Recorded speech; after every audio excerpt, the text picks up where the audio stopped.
হাদিসের কিতাবে বহুত কাহিনী আছে।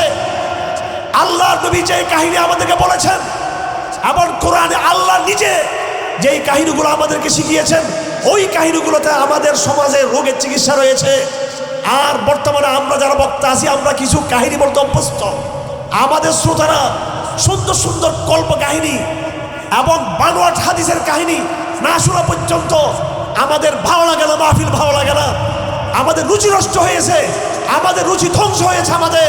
আবার ভাইরা, আজকে মুসলিম উম্মার ধ্বংসের কারণ হলো আমার নবীজি যে সমস্ত সাবধান বাণী আমাদের জন্য উচ্চারণ করেছেন। আমাদের নবীজি আজ থেকে ১৫০০ বছর আগে আমাদেরকে সতর্ক করার জন্য, নাম ধরে বলতে চাই, আলেমদেরকে সতর্ক করার জন্য, দিনদারদেরকে সতর্ক করার জন্য, যারা নিজেদেরকে মুত্তাকি মনে করে তাদেরকে সতর্ক করার জন্য, ইমামদেরকে, ফকিহদেরকে, মুহাদ্দিসদেরকে, যারা নিজেদেরকে দিনদার মনে করে তাদেরকে সাবধান করার জন্য আমার নবীজি বহু হাদিস বলেছেন, অনেক কথা বলেছেন। এগুলোর ধারে কাছে আমরা নাই কেউ। আমরা বাংলাদেশের মানচিত্র, পাকিস্তানের মানচিত্র, সৌদি আরবের, মিশরের এ মানচিত্র কিন্তু আগে এরকম ছিল না। এই মানচিত্র ১০০ বছর আগে অন্যরকম ছিল। পুরো মুসলিম জাহান ছিল কয়েক ভাগে ভাগে। কিছু রাশিয়ার হাতে, সবচেয়ে বেশি ছিল ব্রিটিশদের দখলে, এবং তারপরে ছিল ফরাসিদের দখলে। সেই সময় ব্রিটিশ প্রধানমন্ত্রীর নাম ছিল লর্ড গ্ল্যাডস্টোন।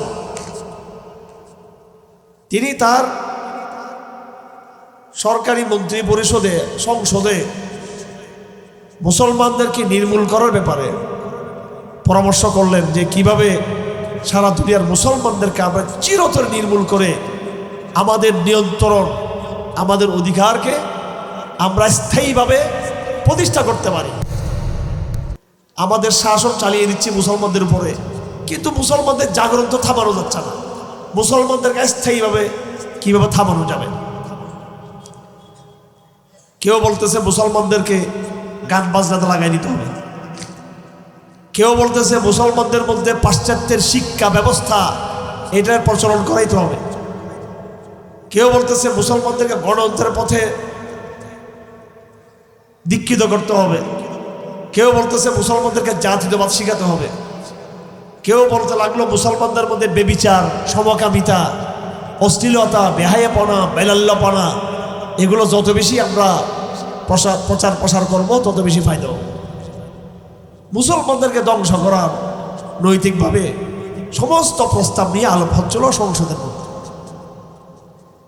তো তার হাতে একটা কোরআন শরীফ ছিল, যিনি মেন সংসদের যিনি প্রধান, অর্থাৎ ব্রিটিশ প্রধানমন্ত্রী, তার হাতে। তিনি বললেন, আমি তোমাদের সমস্ত প্রস্তাবগুলো শুনেছি, তোমাদের সমস্ত কথাগুলো আমি শুনেছি, তোমরা যেগুলো বলতেছো এগুলো দিয়ে মুসলমানদের ক্ষতি করা যাবে, কিন্তু মুসলমানদেরকে চিরতরে ধ্বংস করা যাবে না, মুসলমানদেরকে আংশিক ক্ষতি করা যাবে। গানের কারণে মুসলমানদের আংশিক ক্ষতি হবে, চিরতরে মুসলিম উম্মাকে ধ্বংস করা যাবে না। জানা, বেবিচার, অশ্লীলতা দিয়ে মুসলমানদেরকে নৈতিকভাবে, চারিত্রিকভাবে নষ্ট করা যাবে, কিন্তু স্থায়ীভাবে মুসলমানদেরকে ধ্বংস করে নির্মূল করে দেওয়া যাবে না দুনিয়া থেকে। আর তিনি বললেন, তোমাদের সব প্রস্তাব ঠিক আছে, এগুলো মুসলমানদের ক্ষতি করার জন্য লাগবে, এগুলো মুসলমানদের ক্ষতি করার জন্য এই প্রস্তাবগুলো লাগবে। তিনি কোরআন শরীফ হাতে নিয়ে বললেন, কিন্তু যতক্ষণ পর্যন্ত এই কোরআন মুসলমানদের হাতে থাকবে, তোমরা যত কিছুই মুসলমানদের মধ্যে চক্রান্ত করো না কেন, এই সমস্ত চক্রান্ত কোনো ফায়দা হবে না। সুতরাং কি করতে হবে?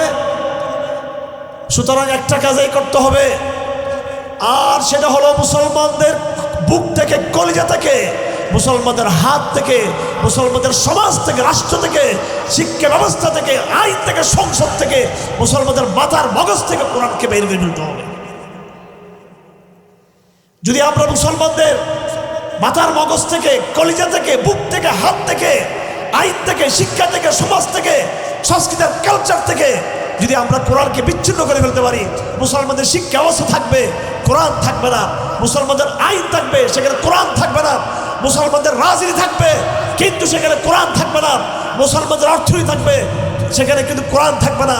মুসলমানদের সংস্কৃতি কালচার থাকবে, সেখানে কিন্তু কোরআন থাকবে না। মুসলমানদের মনে কোরআন থাকবে না, মুসলমানদের টেবিলে কোরআন থাকবে না। মুসলমানদের শিক্ষা ব্যবস্থা স্কুলে, কলেজে, বিশ্ববিদ্যালয়ে এবং মুসলমানদের রাজনীতিবিদদের ঘরে বাইরে তাদের হাতে আর কোরআন থাকবে না। যেদিন তাদেরকে আমরা কোরআন মুক্ত করতে পারবো, সেদিন চিরতরে আমরা তাদের কোরআন বানিয়ে রাখতে পারবো তাদেরকে। এই কথা আজ থেকে মাত্র 100 বছর আগের কথা, আধুনিক জমানার কথা। আর আজ থেকে 1500 বছর আগে একই কথা আমাদের নবীজি তিনি বলেছেন অন্যভাবে। একদিন একটা সফরে বের হলেন, হযরত আবু দারদার হাদিস, আমরা আমাদের নবীজিকে সাথে নিয়ে সফরে বের হলাম। কুন্না ফি সাফারিন মা রাসূলিল্লাহি সাল্লাল্লাহু আলাইহি ওয়াসাল্লাম যাত ইয়াউমিন ফাশাখাসা বিবসরিহি ইলা সামা। এটা বড় আধ্যাত্মিক হাদিস। হযরত আবু দারদা সাহাবাদের মধ্যে বড় বুজুর্গ সাহাবী ছিলেন, অনেক নেককার সাহাবী ছিলেন, অনেক মুত্তাকি সাহাবী ছিলেন, অনেক তিনি বৈরাগ্যবাদী টাইপের ওনার মধ্যে আচরণ ছিল। বিরাট দুনিয়ার প্রতি উনি বিরাট ভাজন ছিলেন, ওনার মধ্যে জুহুদ ছিল। তিনি বলেন আমরা কয়েকজন সাথে ছিলাম আমার নবীজির। হঠাৎ করে তিনি সফরের মধ্যে আসমানের দিকে তাকাইলেন। ফাশাখাসা বিবসরিহি ইলা সামা, নবীজি আসমানের দিকে তাকাইলেন, তাকিয়ে বলতেছেন হাযিহি আওয়ানুন ইখতালাসু ফিহাল ইলমু। আমার সাহাবীরা, এটা হলো একটা সময়, এই সময়ে সামনের দিকে তোমরা দেখবা যে জমিন থেকে আল্লাহ পাক ইলমকে উঠিয়ে নিচ্ছেন, ইলমকে উঠিয়ে নিচ্ছেন। আমার মাদ্রাসার ওলামায়ে কেরামরা, শিক্ষকবৃন্দ এবং মাদ্রাসার ছাত্ররা বোঝার চেষ্টা করবেন। আমরা ইলম মানে মনে করি শুধু নাহু শিখা, ইলম মানে মনে করি শুধু সরফ শিখা, ইলম মানে মনে করি বালাগত শিখা, ইলম মানে ফিকহ শিখা, ইলম মানে হাদিস শিখা, ইলম মানে উসুল হাদিস শিখা। এগুলো সব হচ্ছে কোরআন বোঝার মাধ্যম। আরবি গ্রামার, নাহু সরফ কোরআন বোঝার মাধ্যম, উসুল হাদিস কোরআন বোঝার মাধ্যম, উসুল ফিকহ কোরআন বোঝার মাধ্যম। আল্লাহ পাক কোরআনে কারীমে যেখানে ইলম বলেছেন, ইলম মানে হচ্ছে মূল ইলম হচ্ছে কোরআন কারীমের ইলম, আর হাদিস হচ্ছে কোরআনের ব্যাখ্যা। তো আল্লাহর নবী ইলম বলতে এখানে কোরআনকে বুঝিয়েছেন। আল্লাহর নবী হঠাৎ আসমানের দিকে তাকিয়ে বললেন, আসমানের দিকে তাকিয়ে বলতেছে আমি তো দেখতে পাচ্ছি আগামী দিনে কিভাবে জমিন থেকে ইলম উঠে চলে যাবে, কোরআন উঠে চলে যাবে।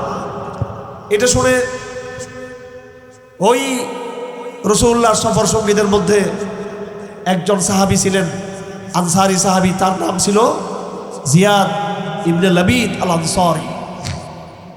আমরা তো মাহফিলে সুন্দর সুন্দর কাহিনী না শুনলে আমাদের ভালো লাগে না, কথা ঠিক কিনা ভাই?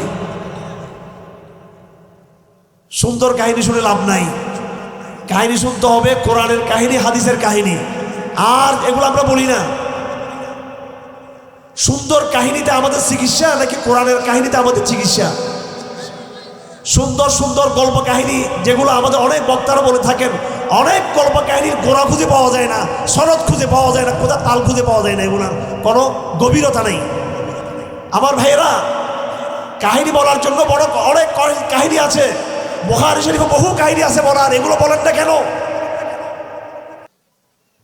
মুসলিম শরীফে, তিরমিজি শরীফে, হাদিসের কিতাবে বহুত কাহিনী আছে। আল্লাহর নবী যে কাহিনী আমাদেরকে বলেছেন এবং কোরআনে আল্লাহ নিজে যেই কাহিনীগুলো আমাদেরকে শিখিয়েছেন, ওই কাহিনীগুলোতে আমাদের সমাজে রোগের চিকিৎসা রয়েছে। আর বর্তমানে আমরা যারা বক্তা আছি, আমরা কিছু কাহিনী বলতে অভ্যস্ত। আমাদের শ্রোতারা সুন্দর সুন্দর কল্প কাহিনী এবং বানোয়াট হাদিসের কাহিনী না শোনা পর্যন্ত আমাদের ভালো লাগে না, মাহফিল ভালো লাগে না, আমাদের রুচি নষ্ট হয়েছে, আমাদের রুচি ধ্বংস হয়েছে আমাদের। আবার ভাইরা, আজকে মুসলিম উম্মার ধ্বংসের কারণ হলো আমার নবীজি যে সমস্ত সাবধান বাণী আমাদের জন্য উচ্চারণ করেছেন।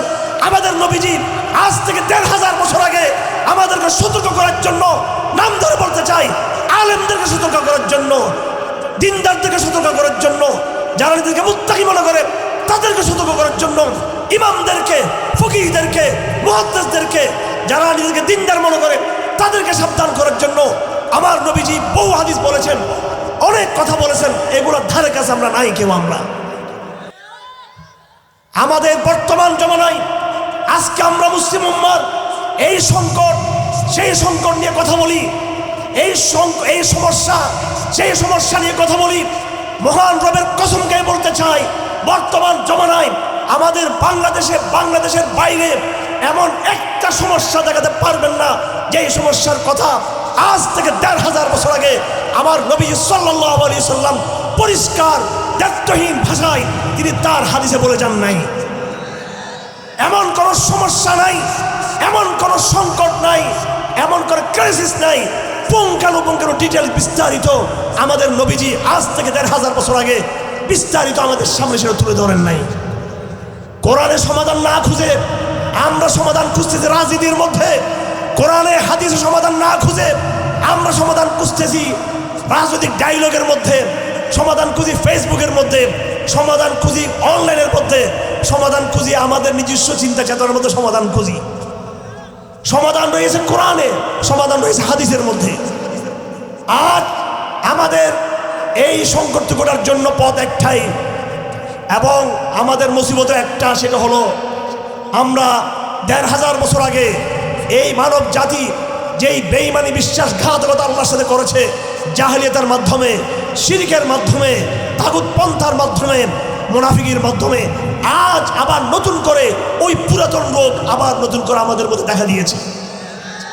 পুরাতন রোগের যেই পদ্ধতি চিকিৎসা হয়েছিল, পুরাতন সেই রোগ তাগুত পন্থা, জাহেলিয়াত, মুনাফিকি এবং শিরকের যেই দুর্গন্ধ আগে ছিল সেই দুর্গন্ধ আবার ফিরে এসেছে। ওই সময় এই রোগগুলোকে যেইভাবে সাহাবে কেরাম নির্মূল করেছেন, আল্লাহ নবী নির্মূল করেছেন যে পদ্ধতিতে, আকীদার পদ্ধতিতে, তাওহীদের পদ্ধতিতে, দাওয়াতের মাধ্যমে, আমরুল মারুফের মাধ্যমে, নাহির আনিল মুনকারের মাধ্যমে, কোরআনের মাধ্যমে, হাদিসের মাধ্যমে, আজকের জমানায়ও এগুলোকে নির্মূল করার অন্য কোনো নতুন কোনো পদ্ধতি নাই। যতই নিজেরা ভাবি না কেন আমরা এতটা লোক সংসদে পাঠাইলে ইসলাম কায়েম হয়ে যাবে, যতক্ষণ পর্যন্ত মুসলমানদের কাতার ঠিক হবে না, যতক্ষণ নামাজের কাতারের মতো আমরা আমাদের ইমামকে সামনে আনতে পারবো না, যতক্ষণ পর্যন্ত নামাজে দাঁড়ানোর আগে নিজেরা পবিত্র হতে পারবো না, ততক্ষণ পর্যন্ত আপনি যুগের সাথে তাল মিলিয়ে হয়তো কিছুক্ষণ টিকে থাকতে পারবেন, কিন্তু আপনি বেশিক্ষণ আপনার ইসলামের বিজয়কে স্থায়ী করতে পারবেন না। আমার ভাইরা, সমস্যা অনেক গভীর। আজকে আমাদের মুসলমানরা পাগল হয়ে গেছে, সারা দুনিয়ার মুসলমানরা রাজনৈতিক আলাপ নিয়ে, অথচ আমরা আমাদের গোড়া ছেড়ে দিয়েছি, কোরআনকে আমরা ছেড়ে দিয়েছি। এই কোরআন বিবর্জিত পন্থায় যতই আমি রাজনীতি করি না কেন, বিরোধী দল বলি, সরকারি দল বলি, আগের জালেম বলি, আবার আগামীতে নতুন জালেমদের কথা বলি, কোনো লাভ হবে না। আমার ভাইরা, যাই হোক, আমি আপনাদের সামনে বলেছি যে এই ব্রিটিশরা আমাদের বিরুদ্ধে চক্রান্ত করেছে, এখনও তারা চক্রান্ত করে যাচ্ছে, তাদের লড়াই থেমে নাই। আজকে যে লড়াইটা, এটা কোনো আমাদের বাংলাদেশের ভিতরে আওয়ামী লীগের সাথে লড়াই, পুলিশের সাথে লড়াই তা না। এখন হয়তো অনেকে মনে করবে সুরতের বিপরীত, এই সমস্ত এগুলো কথা বলা যাবে না। রাজনীতি করবেন মুসলমানের বাচ্চা, রাজনীতি করবেন মুসলমানের তরিকাতে, কেন পশ্চিমার পদ্ধতিতে আমরা আমাদের রাজনীতি করব? আমার ভাইরা, যাই হোক, আল্লাহ নবী বলেছেন, আবু দারদার হাদিস ভবিষ্যৎবাণী করে বলেছেন যে কোরআন উঠে যাবে।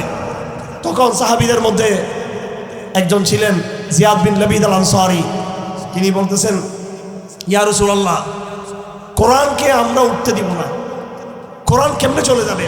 ফালানাকরান্নাহু ওয়া লানুকরিআন্নাহু আওলাদানা, এখন থেকে আমরা কোরআন আরো বেশি করে পড়ব এবং আমাদের বাচ্চাদেরকে কোরআন আরো বেশি বেশি বেশি করে পড়াবো আমরা। মানে সহজ সরল সাহাবী, ইমানদার সাহাবী। ইয়া রাসূলুল্লাহ, কোরআন যেতে দিব না, কোরআনকে ধরে রাখবো, আমরাও কোরআন পড়বো, বাচ্চাদেরকে কোরআন পড়াবো, মেয়েদেরকে কোরআন পড়াবো, কোরআনকে আমরা যেতে দেব না। কত সুন্দর কথা। আল্লাহ রাসূল বললেন, লাউ কুনতু আউদ্দুকা মিন ফুকাহাইল মাদিনাতি ইয়া জিয়াদ ইবনে লাবিদ, হে জিয়াদ বিন লাবিদ আল আনসারী, আমি তোমাকে তো মদিনার বড় জ্ঞানী, গুণী, শিক্ষিত মনে করতাম, বুদ্ধিমান মনে করতাম। হে আমার সাহাবী জিয়াদ বিন লাবিদ, তোমার মনে চাই কোরআন তোমাদের মাঝ থেকে বিদায় না নিয়ে যাক, তুমি চাও কোরআন তোমাদের সমাজে থেকে যাক, কোরআন মুসলিম সমাজে থেকে যাক, এটা তোমার মনের চাহিদা, এটা তোমার মনের বেদনা, এটা তোমার মনের প্রত্যাশা, আকাঙ্ক্ষা। আমিও মুহাম্মদুর রাসূলুল্লাহ দুনিয়াতে কোরআন নিয়ে এসেছি, এজন্য নয় যে কোরআন একদিন মুসলমানদের কাছ থেকে হারিয়ে যাবে। আমি তো কোরআন নিয়ে এসেছি কিয়ামত পর্যন্ত কোরআনকে দুনিয়ার মাটিতে বাস্তবায়িত দেখার জন্য। কিন্তু আমি দুঃখের সাথে আমাকে বলতে হচ্ছে, তোমাদের ভাগ্যের পরিণাম হবে বনী ইসরাঈলের মতো। কিরকম? আল্লাহ নবী বলেন, হাদিহিত তাওরাতু কদ উনজিলাত আলা বনী ইসরাঈল ফামা আগনাত আনহুম। হে আমার প্রিয় কলিজার টুকরা সাহাবীরা, তোমাদের আগে আরেকটা মুসলমান প্রজন্ম ছিল, যারা ছিল বনী ইসরাঈলের মুসলমানরা ছিল। 1000 বছর ধরে এই পৃথিবীতে বনী ইসরাঈলের প্রজন্ম ছিল। তোমাদেরকে আল্লাহ পাক যেভাবে কোরআন দিয়েছে, আল্লাহ পাক বনী ইসরাঈলকে কোরআনের মতো একটা বিশাল মহাগ্রন্থ তাওরাত তাদেরকে আল্লাহ পাক দিয়েছেন, জবুর দিয়েছেন আল্লাহ পাক এই মুসলমান বনী ইসরাঈলের লোকদেরকে। কিন্তু এই তাওরাত পাওয়ার পরও আমি যেমন তোমাদের জন্য নবী, আমার মতো নবী মূসা তারা পেয়েছে, এবং তোমরা তো আমাকে পেয়েছো। তারা মূসা ছাড়া আর অনেক নবীকে তারা পেয়েছে। হযরত দাউদকে তারা পেয়েছে, সুলাইমানকে পেয়েছে, হারুনকে পেয়েছে, দানিয়ালকে পেয়েছে, এবং আরও অসংখ্য নবীকে তারা পেয়েছে। তালুতের মতো বাদশা তারা পেয়েছে। এবং পরবর্তীতে হযরত ঈসার মাধ্যমে আবার চূড়ান্তভাবে আরেকজন নবীকে পাঠানো হয়েছে, এবং ইনজিল আবার তাদের মধ্যে পাঠানো হয়েছিল। এই তাওরাত, ইনজিল, নবী মূসা ঈসা আসার পরও ফামা আগনাত আনহুম, এত কিছু আসার পরও এই আসমানি কিতাব এবং আসমানি গ্রন্থের অধিকারী এই ইহুদিরা, খ্রিস্টানরা আসমানি কিতাব থেকে বিচ্যুত হয়েছে, তাওহীদ থেকে বিচ্যুত হয়েছে, ইসলাম থেকে বিচ্যুত হয়েছে। আমি গত পরশুদিন আমার ফেসবুকে ফজর নামাজের পরে একটা পোস্ট দিয়েছিলাম, যেহেতু মানুষ তো ফজর নামাজ পড়ে না, পড়েনি ফজর নামাজ। হ্যাঁ, আমরা একটা ভণ্ডামির মধ্যে আছি, কিছু মনে কষ্ট পাবেন না। ডাক্তার যদি আপনার রুগীকে যদি লজেস খাওয়ায়, ঠিক কিটকাট কতগুলো আছে, ওই যে আপনার মিষ্টি খাওয়ায়, ডায়াবেটিস রোগী যদি মিষ্টি খাওয়াইলে তো ডায়াবেটিস রোগী মারা যাবে। ক্যান্সার রোগীরা যদি ক্যান্সার চিকিৎসা না দিয়ে, থেরাপি না দিয়ে যদি বলে না সমস্যা নাই, ওরা মজার মজার খাবার দিলে তো মরে যাবে। আমার ভাইয়েরা, আমাদের প্যান্ডেলে যে পরিমাণ মানুষের সমাগম হয়, আমাদের মসজিদে ফজরের সময় সে পরিমাণ মানুষের সমাগম হয় নাকি? তাহলে এবার সব কিছু চিন্তা করতে পারেন। আমি কয়েকদিন আগে, এই মাত্র পরশুদিন রাত্রে সকালে, আমরা বিভিন্ন মানুষকে মোটিভেশন করি, ফেসবুকে লিখি এবং মৌলিক বিষয়টা বলার চেষ্টা করি। তো বললাম যে ফজরের সালাত যদি ইসলামী শরীয়ত মতে মুসলমানদের জন্য বাধ্যতামূলক করে দেওয়া হয়, তাহলে মুসলমানদের সমাজ থেকে দুর্নীতি দূর হয়ে যাবে। এই কথাটাকে আমি খারাপ বলছি নাকি? আল্লাহ পাক নিজে বলেন, ইন্নাস সালাতা তানহা আনিল ফাহশাই ওয়াল মুনকার। নামাজ কায়েম হলে সে সমাজ থেকে অন্যায় চলে যাবে, অশ্লীলতা চলে যাবে। আর নামাজ প্রত্যেকটা বালেগ মুসলমানের জন্য বাধ্যতামূলক, কথা ঠিক কিনা? আল্লাহর নবী হাদিসে বলেছেন, মুরু আওলাদাকুম বিসসালাত ওয়া হুম আবনাউ সাবঈ সিনিন। তোমাদের বাচ্চাদের বয়স যখন 7 বছর হবে, তখন তোমরা তাদেরকে নামাজের নির্দেশ দিবা। ওয়াযরিবুহুম আলাইহা ওয়া হুম আবনাউ 10 সিনিন। আর যখন তোমাদের বাচ্চাদের বয়স হবে 10 বছর, তখন তাদেরকে হালকা হালকা বেত লাগাবা। কথা বুঝে আসছে আপনাদের? যাদের শিশুদের বয়স 7 বছর, 7 বছর থেকে বেবিকে ডেকে দিতে হবে, বাচ্চাকে ডাকতে হবে, সলাৎ সলাৎ সলাৎ, পড়ুক না পড়ুক তাকে অভ্যাস করতে হবে, অভ্যাস করতে হবে। আর 10 বছর হলে ভয় লাগাতে হবে। যেখানে আমাদের নবীজি 10 বছর বয়সের বাচ্চাকে, যার বালক হবার জন্য আরো 4 বছর বাকি আছে, 4 থেকে 5 আগেই আল্লাহ নবী পিটাইতে বলতেছে, হালকা হালকা হালকা হালকা ভয় লাগাতে বলতেছে। সেখানে যারা বালক হয়ে গেছে, এদের শাস্তি কেমন হতে পারে আপনারা চিন্তা করেন। এবং এই বাংলাদেশে আমরা যারা ইসলামী বিপ্লবের স্বপ্ন দেখি, আমরা সবাই ইসলামী বিপ্লবের স্বপ্ন দেখি কিনা? আমরা ইসলামের বিপ্লবের স্বপ্ন আপনারা সবাই দেখি কিনা? কোরআন এটা আগামী দিনের বাংলাদেশের সংবিধান সবাই দেখতে চাই কিনা আমরা সবাই?